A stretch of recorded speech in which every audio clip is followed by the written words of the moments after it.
So let's make our samosa filling. We're going to add in the minced meat. This is half a kg of minced meat.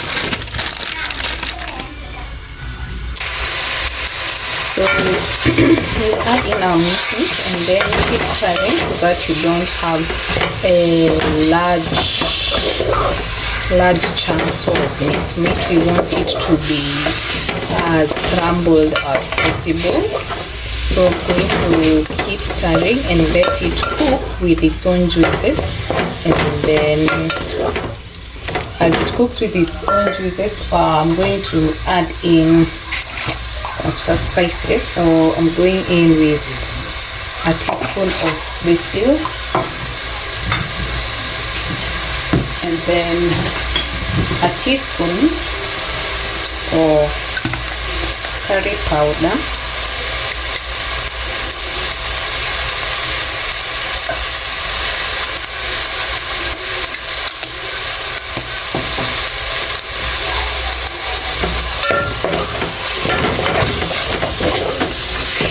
everything nicely and make sure everything combines in nicely.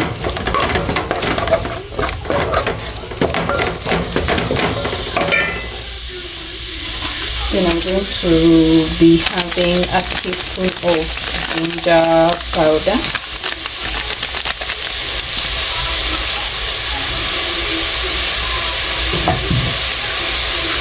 salt to taste,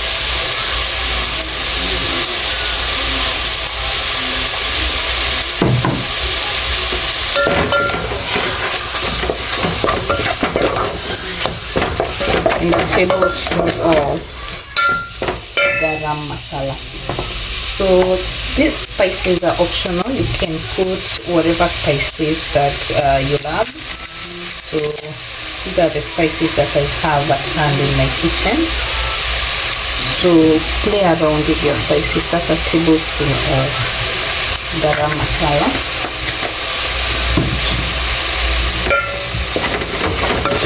So let this cook at low heat so that the juices can zitoke vizuri and the spices cook nicely. So I'll let this cook, and then juices zikianza kutoka, I'll adjust my heat to high. So yeah, itafunika for about a minute or two, and then we'll keep adjusting our heat. So this is what I was saying, zikuwe crumbled vizuri, usikate machunk makubwa makubwa za nyama. So I'll let this cook for around 2 minutes and then we'll continue. So after the meat has rendered its water na iko karibu kuisha, I'll change my heat setting to high, medium high, and then I'm going to go in with 5 cloves of garlic. Let this cook for just a minute.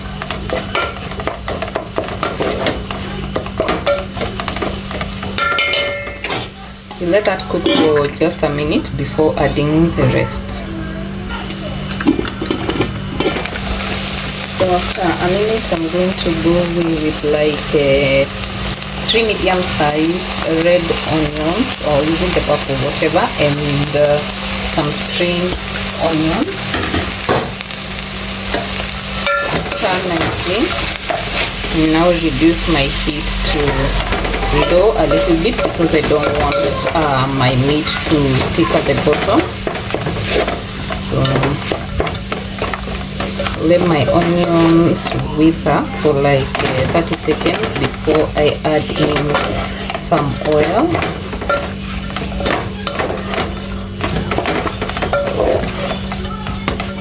So yeah.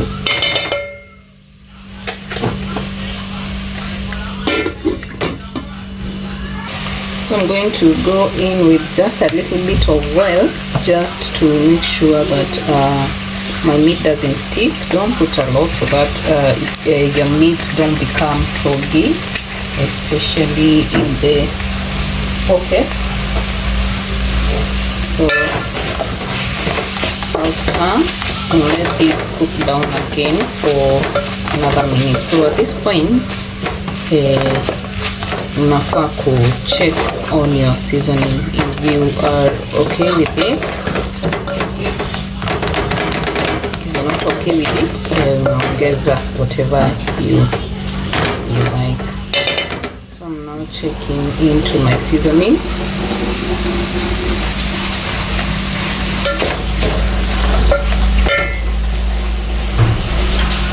I'll add in more salt.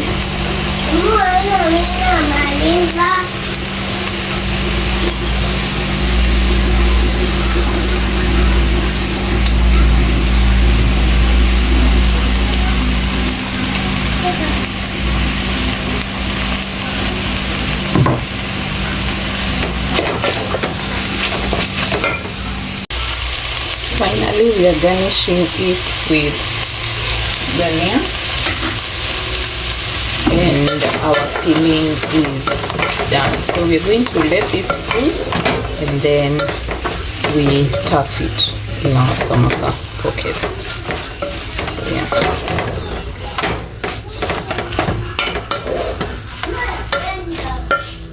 Going to work on the filling. You take one of your samosa pockets, this radius yenye ni kubwa ndo unaanza nayo, ndo uta fold hivyo, hivyo, and then hivyo.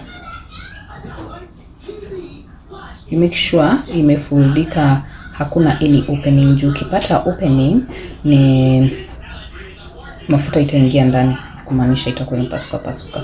So this is the paste we are going to be using huku, and then yeah, that's it. So let me try folding. So I'll fold it like this, and then hapa in this paste ni flat tu, the normal unga ya chapati, all-purpose flour mixed with water, and then you seal it nicely like that, and then we put our filling inside here. So make sure your filling is not soggy. You know how our pockets ziko transparent. So ikikuwa soggy ni kumaanisha that your pockets zitaloa na hiyo whatever you're filling. So again nipake hapa na huku pia, and then seal it. Make sure hakuna opening. So unaona hapa kuna opening hapo, ukiacha opening jua tu zitaingisha mafuta and itakuwa kazi mbaya sana. So ukizoea itakuwa very easy for you. Basi sasa mimi juu sijazoea kidogo, but perfect. So una seal hivyo, na pia hapa chini una seal vizuri hivyo. Yeah, so yes, you have your samosa. So I'll do this to all my samosas. So ukipata zinauzwa expensive sana kwa mahoteli, sasa kama kanaweza uza ngapi? 40 bob, yes, because it's small. But ukipata zinauzwa ziko na kazi, ukipata zinauzwa expensive ziko na kazi. So yeah, that's our samosa. So I'll do this, and then I'll show you how to fry it.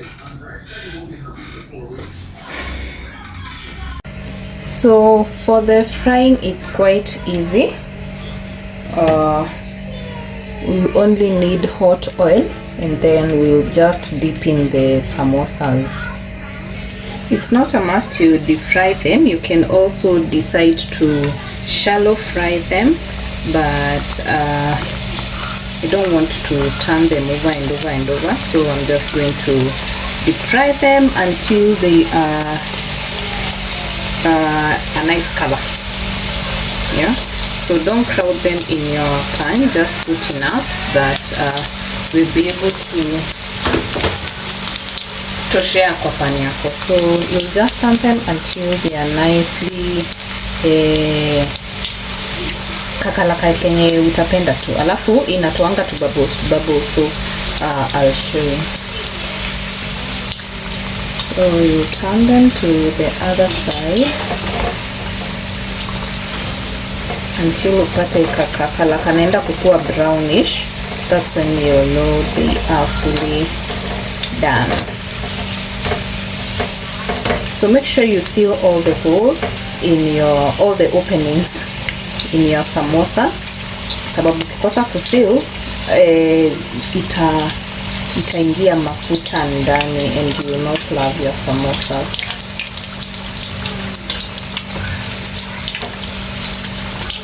So it will take around 2 minutes as you turn consecutively. After tutazitoa enjoy. So that's basically it. I'll show you the final outcome. So this is how they turned out. So try out this recipe. See you on the next one. Bye bye.